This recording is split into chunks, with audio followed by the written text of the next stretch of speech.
6 months had passed since Daniel Carter signed the divorce papers. 6 months since he watched Emma Sullivan walk out of the Imperial Palace with nothing but a small bag and the broken pieces of her heart. 6 months of sleepless nights and empty days. Daniel stood at the window of his private chamber, looking out at the endless stars. He was the Alpha King of the Terran Dominion, ruler of 17 star systems and commander of the most powerful fleet humanity had ever built. His word was law across 1,000 worlds. Yet, he could not keep the one woman he had ever truly loved. The divorce had not been his choice. The High Council had forced his hand. Lord Gregory Price, the leader of the noble houses, had made it very clear.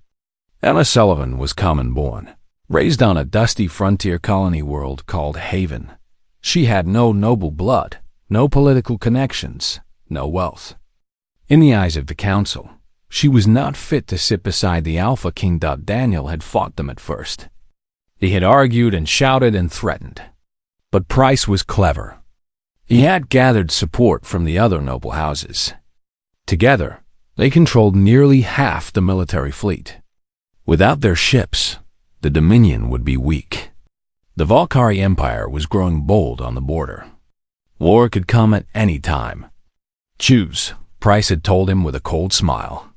Your common wife or your kingdom. You cannot have both. Daniel had chosen the kingdom. He told himself it was for the good of humanity. He told himself Emma would understand. He told himself that duty came before love. But when he handed Emma the divorce papers, he saw something break in her eyes. She did not cry. She did not beg. She simply looked at him for a long moment, then nodded once. I understand, she said quietly. Goodbye, Daniel. Those were the last words she spoke to him. She left the next morning before dawn. Daniel had arranged for her to have a position at Arcadia Station, a research outpost on the far edge of human space. It was safe there, far from politics and war. He told himself he was protecting her, but he knew the truth. He was a coward. He could face alien armies and political enemies, but he could not face the pain in Emma's eyes. Now he buried himself in work. There was always something that needed his attention. Reports from the border. Trade agreements with the Sindari Collective. Military exercises. Council meetings.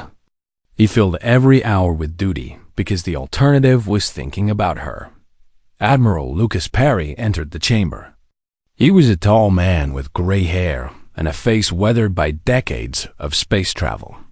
He had served Daniel's father before him and was one of the few people Daniel truly trusted. Your Majesty, Perry said, we have received troubling reports from the Valkyrie border. Daniel turned from the window. What kind of reports? Their fleet movements have changed. They are gathering ships near the Sigma Reach. Our analysts believe they may be planning something. An invasion? Perhaps. Or perhaps just testing our response. They have not forgotten how badly we defeated them in the last war. Daniel remembered that war well. Well, he had been a young prince then, commanding his first ship. Human technology was far superior to anything the Valkyrie possessed. Their weapons were stronger, their ships faster, their tactics more advanced. The war had lasted only 8 months before the Valkyrie sued for peace. But aliens had long memories. And they had been quiet for 10 years. Too quiet. Double the patrols along the border, Daniel ordered. I want to know the moment they make any move. Perry nodded and turned to leave. Then he paused at the door. Your Majesty, there is one more thing. What is it? The patrols near Arcadia Station have reported increased Valkyrie activity in that sector as well. It may be nothing, but I thought you should know. Daniel felt his heart stop. Arcadia Station, where Emma was. Increase security around that station immediately, he said, keeping his voice steady. Send the destroyer Falcon to patrol that sector. Perry raised an eyebrow but said nothing. He knew about Emma. everyone knew. The divorce had been public, announced to all 17 systems. The Alpha King's failed marriage was common gossip from Terra Prime to the frontier colonies. "Yes, Your Majesty," Perry said, and left. Daniel turned back to the window. His reflection stared back at him, a man of 35 with dark hair and tired eyes. He wore the weight of humanity on his shoulders, but none of it felt as heavy as the guilt in his chest. He had not spoken to Emma since she left. He did not know if she was happy or sad, healthy or sick. He had cut her from his life because it was easier than facing what he had done to her, but he could not stop thinking about her. Every night, he saw her face when he closed his eyes. Her smile, her laugh, the way she looked at him like he was not a king but simply a man. No one else had ever looked at him that way. The communicator on his desk beeped. Daniel walked over and activated it. "Your Majesty," came the voice of his communications officer.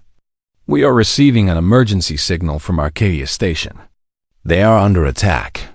The world seemed to freeze around Daniel. His blood went cold. His hands began to shake. Double quotes, "Under attack by whom?" "Valkyrie warships, sir. 3 of them. The station's shields are failing. They are requesting immediate assistance." Daniel was already moving toward the door. "Prepare the Constellation for immediate departure. All hands to battle stations. We leave in 10 minutes. Sir, the Council will want to discuss." "I do not care what the Council wants. That station is in danger, and we are going to save it." He strode through the corridors of the palace, his guards running to keep up. Officers shouted orders. Alarms began to sound. The Imperial flagship Constellation was the fastest ship in the fleet. If they pushed the engines hard, they could reach Arcadia Station in 4 hours. 4 hours. So much could happen in 4 hours. The station could fall. People could die. Emma could die. Daniel had sent her to that station, thinking she would be safe. Now she was under attack, and it was his fault. Everything was his fault. As the Constellation launched into hyperspace, Daniel stood on the bridge and watched the stars stretch into lines of light. He made a silent promise to himself and to Emma. He would save her. And this time, he would not let anyone take her away again. The Constellation dropped out of hyperspace, and Daniel's worst fears became real. 3 Valkyrie warships surrounded Arcadia Station like wolves circling wounded prey. Bright flashes of energy weapons lit up the darkness as they fired again and again at the station's failing shields. "Status report," Daniel commanded. "The station's shields are at 12%, the tactical officer replied. "Hull breaches on decks 7 through 10. Casualty reports are still coming in." Daniel gripped the armrest of his command chair. People were dying while he watched. Emma could be among them. "All weapons, target the lead Valkyrie ship. Fire everything we have." The Constellation was the pride of the human fleet. It carried weapons that made alien engineers weep with envy. Railguns that could punch through any armor. Plasma cannons that burned hotter than stars. Missile systems that could track targets across thousands of kilometers. The first salvo hit the lead Valkyrie ship like a hammer. Its shields collapsed in seconds. Its hull cracked open. Fire and debris sprayed into space as the alien vessel broke apart. The other 2 Valkyrie ships turned to face this new threat. They were large, ugly things with sharp angles and dark metal. Valkyrie ships always looked angry, like the aliens who built them. "They are powering weapons," the tactical officer warned. "Evasive pattern Delta. Return fire." Human ships were built for speed and precision. The Constellation danced through space, dodging Valkyrie energy beams while its weapons found their marks again and again. The second alien ship lost its engines and began to drift. The third tried to run. "Do not let it escape," Daniel ordered. "Disable its hyperdrive." A precise shot from the railguns tore through the fleeing ship's engines. It stopped dead in space, helpless. "Board and capture that ship," Daniel said. "I want to know why they attacked this station." Admiral Perry nodded. "Marines are already preparing." Daniel was on his feet. "Prepare a shuttle. I am going to the station." "Your Majesty, that is not wise. The station is damaged. There could be structural failures, radiation leaks. I am going." Perry knew better than to argue when Daniel used that tone. He simply nodded and spoke into his communicator. The shuttle ride to Arcadia Station felt like the longest journey of Daniel's life.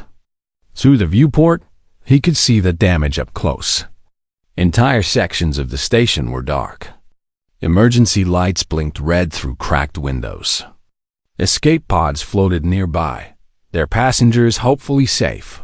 The shuttle docked at the main hangar, which was crowded with survivors. Medical teams moved among them, treating wounds and offering comfort. The air smelled of smoke and fear. Daniel stepped off the shuttle and began to search. He pushed through the crowd, looking at every face. His guards followed behind, confused by their king's strange behavior. He did not care what they thought. He only cared about finding her. Then he saw her. Emma stood near a medical tent at the far side of the hangar.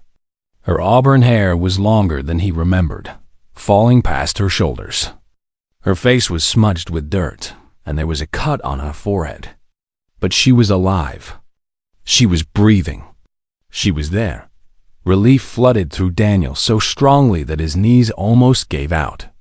He had spent 6 months trying to forget her, and now he realized he never could. She was part of him, woven into his heart in ways he could not undo. Then he noticed what she was holding. In her arms was a baby. A small infant wrapped in a blue blanket, sleeping peacefully despite the chaos around them. The baby had dark hair, just like Daniel's own. Daniel stopped walking. His feet would not move. His brain would not work. He stood frozen in the middle of the crowded hangar, staring at Emma and the child in her arms. Emma looked up and saw him. Their eyes met across the distance. He watched emotions flash across her face. Surprise, fear, anger, and something else. Something soft and sad that made his chest ache. She did not move toward him. She did not speak. She simply held the baby closer, protective, as if she expected Daniel to try to take it from her. The math was not hard. If this baby was 4 or 5 months old, that meant Emma had been pregnant when Daniel signed the divorce papers. She had been carrying his child when he sent her away. And she had not told him he had a son. A child he never knew existed. An heir to the Terran Dominion who had been living in secret on the edge of human space. Daniel finally made his feet move. He walked toward Emma slowly, aware that every eye in the hangar was watching. His guards tried to follow, but he waved them back. This was not a moment for witnesses. He stopped a few feet away from Emma. Up close, he could see how tired she looked. There were dark circles under her green eyes. But she stood straight and met his gaze without flinching. "Emma," he said. His voice came out rough, like he had forgotten how to speak. "Daniel," she replied. Her voice was calm, controlled. But he saw her hands tighten around the baby. "Is that?" He could not finish the sentence. "Yes." One word. One simple word that changed everything. "Why didn't you tell me?" Emma's jaw tightened. "We should not discuss this here." She was right. The hangar was full of people, and they were already attracting attention. The Alpha King talking to his ex-wife and her mysterious baby would be the biggest gossip in the Dominion by morning. "Come with me to the shuttle," Daniel said. "We can talk privately. I am not leaving these people. They are scared and hurt. My medical teams will care for them. Emma, please. We need to talk." She hesitated, looking around at the survivors. Then she sighed and nodded. They walked to the shuttle in silence. Daniel's guards gave them space, forming a perimeter that kept curious eyes away. Inside the shuttle, Emma sat down carefully, making sure not to wake the sleeping baby. Daniel sat across from her. He could not stop looking at the child. His child. A tiny person he had not known existed until minutes ago. His name is Christopher, Emma said quietly. Christopher Sullivan, not Carter. She had given the boy her name, not his. When did you find out? Daniel asked. About the pregnancy. 2 days before you handed me the divorce papers. I was going to tell you that night. I had planned a special dinner. I was going to make your favorite food. And then, she stopped, her voice catching. Daniel felt sick. 2 days. She had found out 2 days before he destroyed their marriage. Why didn't you tell me anyway? After you knew? Emma looked at him with something like pity. Would it have changed anything? The council wanted me gone. If they knew I was pregnant, they would have found another way. They might have declared the child illegitimate. They might have taken him from me. I could not risk that. I would have protected you. Both of you. Like you protected me when you signed those papers? The words were not angry, just tired. You chose duty over love, Daniel. I understood. I hated it, but I understood. So I made my own choice. I chose to protect our son the only way I could, by keeping him far away from the politics and the games and the people who wanted me gone. Daniel had no response to that, because she was right. He had failed her, and in doing so, he had failed his own child. The attack on this station was not random, he said after a long silence. The Volcari targeted this place specifically. Someone told them you were here. Emma's face went pale. What? I do not have proof yet, but I intend to find it. The baby stirred in Emma's arms, making a small sound. She looked down at him with such love that Daniel's heart broke all over again. This was what he had thrown away. This was what his weakness had cost him. What happens now? Emma asked. Daniel took a deep breath.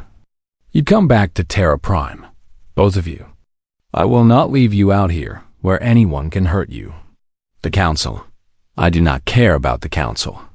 I have spent 6 months doing what they wanted, and it has made me miserable. That ends now. Emma studied his face for a long moment. Whatever she saw there made her nod slowly. All right, she said. But this does not mean I forgive you. I know, Daniel replied. I have not forgiven myself either.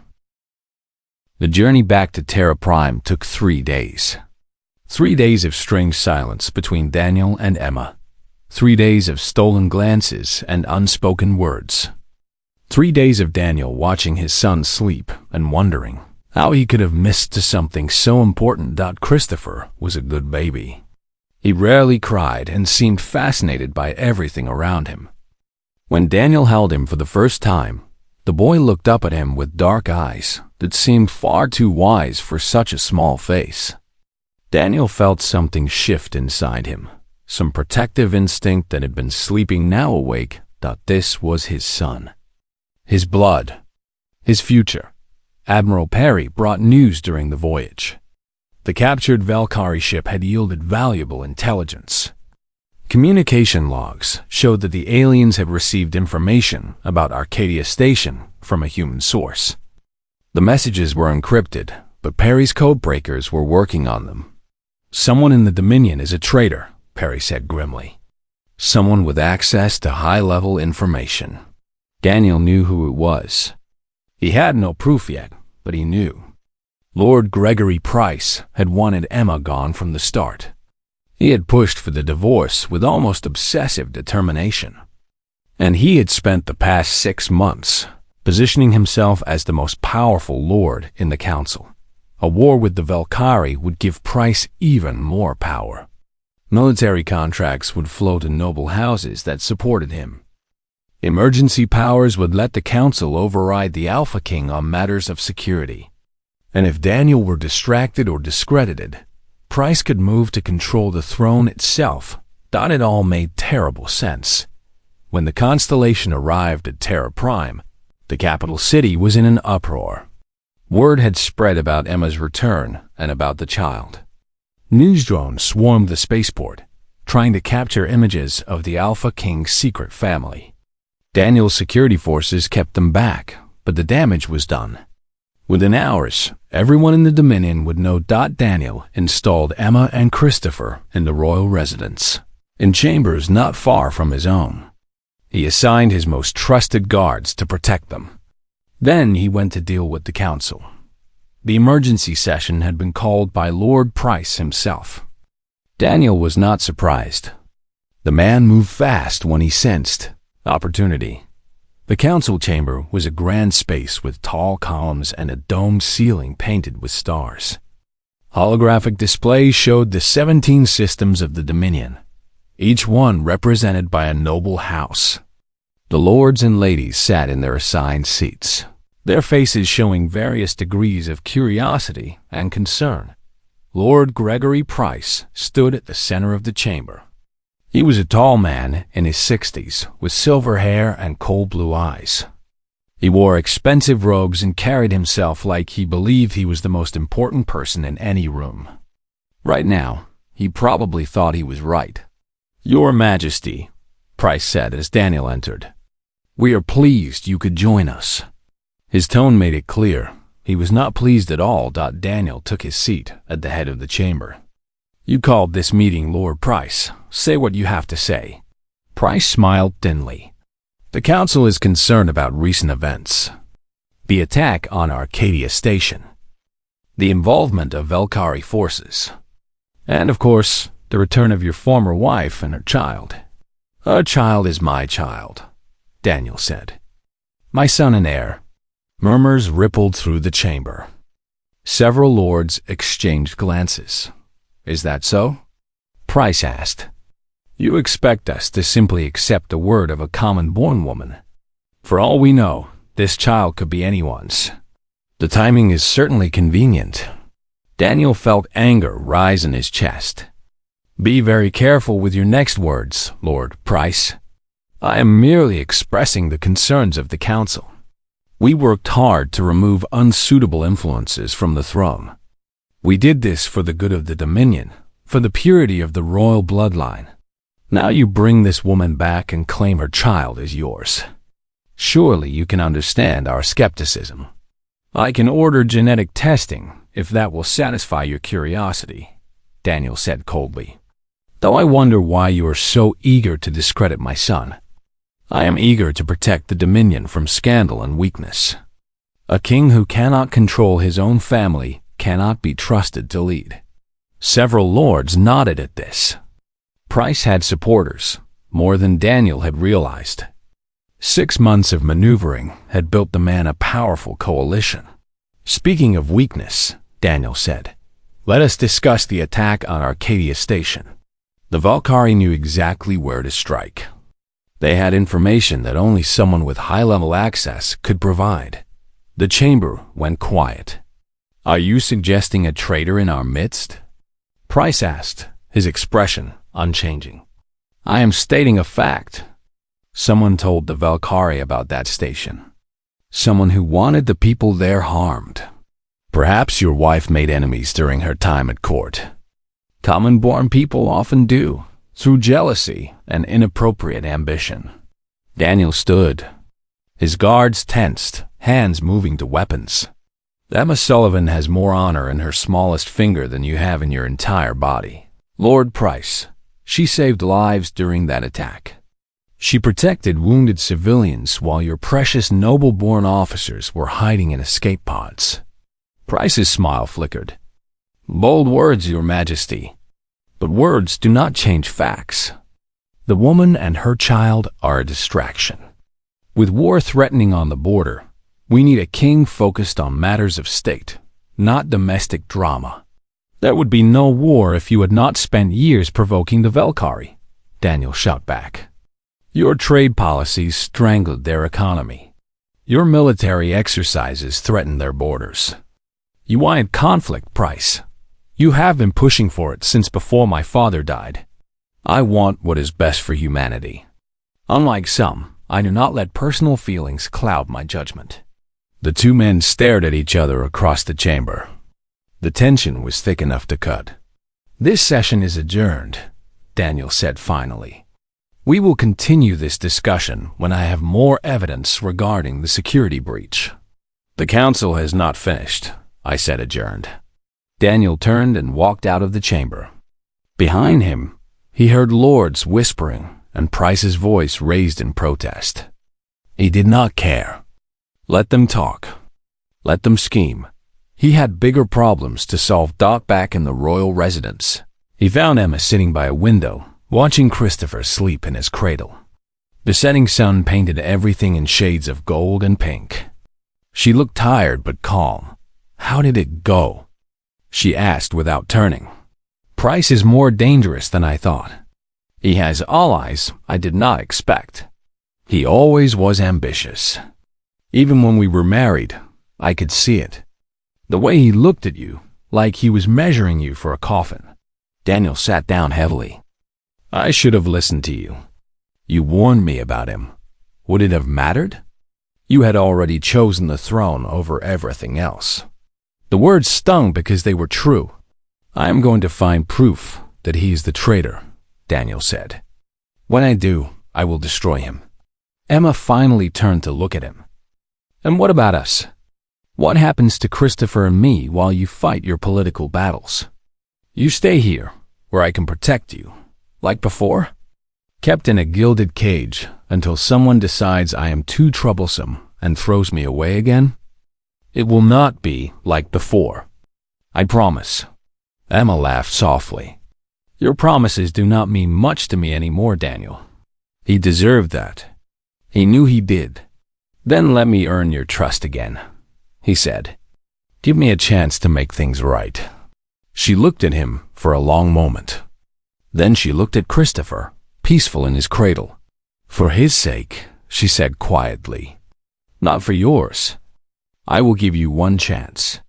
But if you fail us again, I will take my son and disappear somewhere even your fleet cannot find." "Fair enough," Daniel replied. It was more than he deserved, and they both knew it. The breakthrough came 2 weeks later. Admiral Perry's codebreakers finally cracked the encryption on the captured Valkyrie communications. What they found confirmed everything Daniel had suspected. The messages traced back to a private network registered to a shell company. That company was owned by another company, which was owned by another. But at the end of the trail, buried under layers of false names and fake accounts, was a single signature, Gregory Price.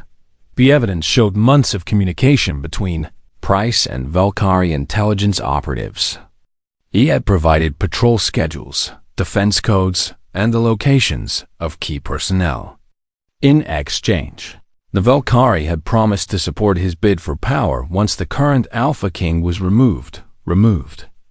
Daniel read that word several times. Price had not specified how he wanted Daniel removed. Death, exile, disgrace. Any of these would serve his purpose. "We have him," Perry said with grim satisfaction. "This is treason of the highest order." "Yes," Daniel agreed. "But we must be careful how we use this evidence. Price has powerful friends. If we move too quickly, they may rally to defend him. What do you suggest?" "A public trial. Force Price to answer for his crimes in front of the entire council. Let everyone see what kind of man they have been supporting." Perry nodded slowly. "It is risky. Price is clever. He may try to escape or turn the situation to his advantage. Then we must be cleverer." Daniel spent the next few days preparing. He met privately with lords he knew were honest, sharing enough evidence to ensure their support. He placed loyal officers in key positions throughout the palace. He arranged for additional security around Emma and Christopher. Emma noticed the increased guards. "You are expecting trouble," she said one evening as they dined together. It had become a habit over the past 2 weeks, these quiet dinners. A chance to talk without politics or history getting in the way. I am expecting Price to do something desperate when he realizes he is trapped. Should I be worried? Daniel looked at her. She was wearing a simple green dress that matched her eyes. She looked beautiful, though he knew better than to say so. You should always be careful, but I have taken every precaution. Nothing will happen to you or Christopher. Emma smiled slightly. You have changed, Daniel. 6 months ago, you would have told me not to worry and expected me to believe it. Now you actually explain things. I learned the hard way that secrets destroy everything they touch. The council meeting was scheduled for the next morning. Daniel had announced that he would present new evidence regarding the Arcadia Station attack. The news had spread quickly. Every lord and lady in the capital planned to attend. This would be the most important session in years. That night, Daniel could not sleep. He walked through the palace corridors, his guards trailing at a respectful distance. Eventually, he found himself outside Emma's chambers. He hesitated. It was late. She was probably asleep. He should not disturb her. The door opened. Emma stood there in a robe, her hair loose around her shoulders. I heard footsteps, she said. You pace when you are anxious. You always did. I did not mean to wake you. I was not sleeping. Too much on my mind. She stepped aside. Come in. Her chambers were warm and softly lit. Christopher slept in his cradle near the bed, making the small sounds that babies make in their dreams. Daniel stood by the cradle, looking down at his son. He looks like you, Emma said quietly. Everyone says so. He has your nose. God help him then. They both smiled at the weak joke. It felt strange, this moment of peace before the storm that was coming. I need to tell you something, Daniel said. In case tomorrow goes badly, do not talk like that. Please. Let me say this. He turned to face her. I made the worst mistake of my life when I let you go. I told myself it was for duty, for the good of humanity, for all these grand reasons. But the truth is that I was afraid. The council threatened me and I backed down instead of fighting. I chose the easy path because I was too weak to stand up to them. Emma did not speak. She simply waited. You deserve better than that. You deserved a husband who would protect you against anything. Instead, you got a coward who let politics destroy our family. Daniel's voice was rough. I cannot change what I did, but I can promise you that I will never be that weak again. Whatever happens tomorrow, whatever happens in the future, I will fight for you and Christopher until my last breath. Emma's eyes glistened with tears she refused to let fall. I spent 6 months hating you, she said. Every night, I would lie awake and think about all the things I wanted to say to you. Angry things. Hurtful things. I wanted you to feel even a fraction of the pain I felt when you threw me away. Daniel nodded. He had expected nothing less. But then Christopher came and everything changed. He looked at me with your eyes, and I realized that hate was not worth the energy. I had a child to raise. I had to be strong for him, even if his father was not there. Emma, let me finish. When you came to Arcadia Station, when I saw you walk into that hangar, I felt so many things. Anger, yes, but also relief. You came to save us. You did not have to come yourself, but you did. And these past weeks, watching you with Christopher, seeing how hard you are trying. She paused, gathering her thoughts. I am not ready to forgive you. I may never be. But I believe you have changed. And I believe you will keep your promise. It was not absolution. It was not love. But it was hope, and that was more than Daniel deserved. Thank you, he said simply. The next morning, the council chamber was packed. Every seat was filled.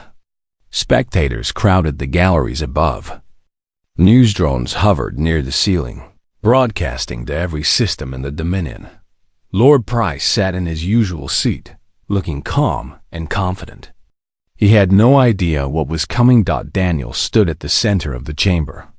Admiral Perry waited nearby with a datapad containing all the evidence. "Lords and ladies of the council," Daniel began, "I have gathered you here to reveal the truth about the attack on Arcadia Station. For weeks, we have investigated the security breach that allowed Volcari forces to target our people. Today, I will show you what we found." He nodded to Perry, who activated the holographic display. Messages appeared in the air, translated from Volcari code. Names, dates, coordinates. A web of treason lay bare for all to see. "These communications prove that a member of this council has been working with our enemies," Daniel continued. "This person provided intelligence that led to the deaths of 37 human citizens. This person planned to use war with the Volcari to seize power and overthrow the throne." Murmurs filled the chamber. Lords shifted in their seats. All eyes turned to see who would be named. Daniel looked directly at Price. "Lord Gregory Price, you are charged with high treason against the Terran Dominion. How do you plead?" Price's calm mask finally cracked. His face went white, then red. He stood slowly, his hands gripping the edge of his seat.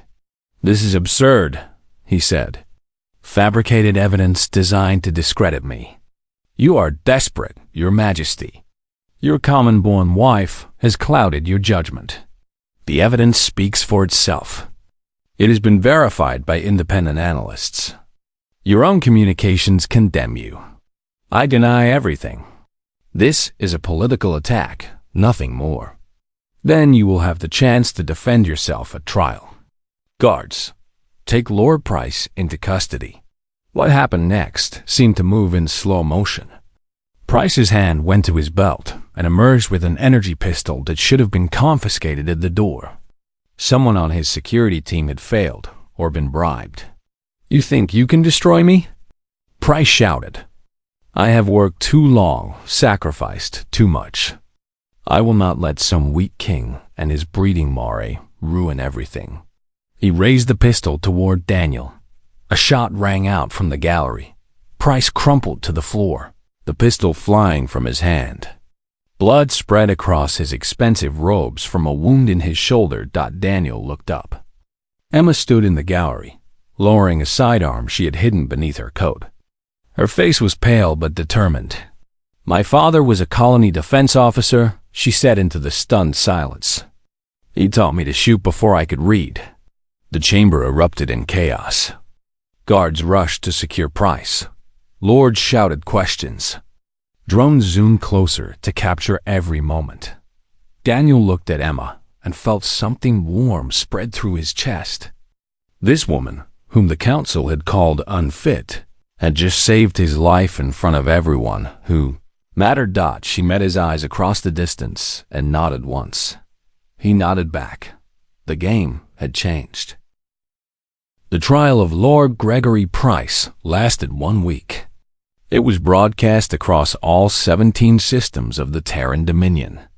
Every citizen with access to a screen watched as the evidence was presented, witness after witness testifying to Price's treachery, the messages to the Volcari, the shell companies hiding his bribes, the officers he had corrupted, the plans he had made to seize power once Daniel was out of the way. It was all laid bare for humanity to see. Price tried to defend himself. He claimed the evidence was false, that Daniel had manufactured everything to destroy a political rival. He appealed to the lords who had supported him, reminding them of favors done and promises made. But his allies had abandoned him. The moment Emma shot the pistol from his hand, the moment everyone saw that he had tried to murder the Alpha King in front of the entire council, his coalition collapsed. Lords who had stood beside him for years suddenly remembered pressing appointments elsewhere. Friends of decades claimed they had never really trusted him. That was how power worked. Everyone loved a winner. No one remembered a loser. The verdict was unanimous. Guilty of high treason. The sentence was exile to a prison planet at the far edge of human space, stripped of all titles, lands, and wealth. Price would spend the rest of his life in a small cell, surrounded by the emptiness he had tried to fill with ambition. As guards dragged him from the chamber, Price looked at Daniel with pure hatred. "This is not over," he spat. "Others share my views. Others will continue my work." "Perhaps," Daniel replied calmly, "but they will remember what happened to you, and they will think twice." Price was gone, but Daniel knew the man was right about one thing. The ideas that had driven Price did not die with his imprisonment. Many in the noble houses still believed that common-born people were lesser. Many still thought that blood and birth mattered more than character and courage.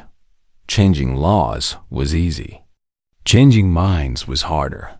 1 month after the trial, Daniel called another session of the council. But this time, the mood was different.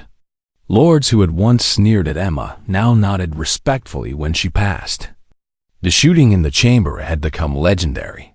The common-born woman who saved the Alpha King was no longer someone to dismiss. Daniel stood before the assembly with Christopher in his arms. The baby was awake, watching the lights with curious eyes. Emma stood beside Daniel, wearing a gown of royal blue that made her look every inch a queen. "We have faced a crisis," Daniel began. "A traitor in our midst nearly plunged us into war and destroyed everything our ancestors built. We survived not because of noble blood or ancient titles, but because of the courage of ordinary people." He looked at Emma. "The woman standing beside me was told she was unfit to be queen because she was not born to a noble house. Yet she showed more bravery in one moment than many nobles show in a lifetime. She protected our people during the attack on Arcadia. She saved my life when an assassin struck. And she raised our son alone, without help, because I was too weak to stand against those who feared her." The chamber was silent.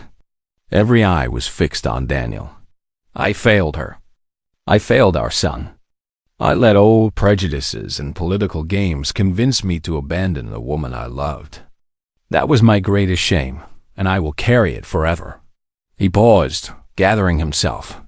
"But I can learn from my mistakes. We all can. For too long, we have allowed birth to determine worth. We speak of human unity, of the strength that carried us from one world to 1,000. Yet we cling to divisions that serve no purpose but the vanity of a few families. That ends now." He handed Christopher to Emma and turned to face the council directly. "I am formally reinstating Emma Sullivan as my consort. Christopher Carter Sullivan will be recognized as my legitimate heir, first in line to the throne. And I am proposing a new charter for the Dominion, one that judges citizens by their actions and character, not by the circumstances of their birth." Murmurs rippled through the chamber. Some lords looked pleased. Others looked troubled. A few looked angry. The charter will establish new pathways for common-born citizens to rise to positions of leadership. It will reform the military academies to accept students based on talent, not family connections. It will create councils in every system where ordinary people can have a voice in how they are governed. A lord named Howard Clark stood.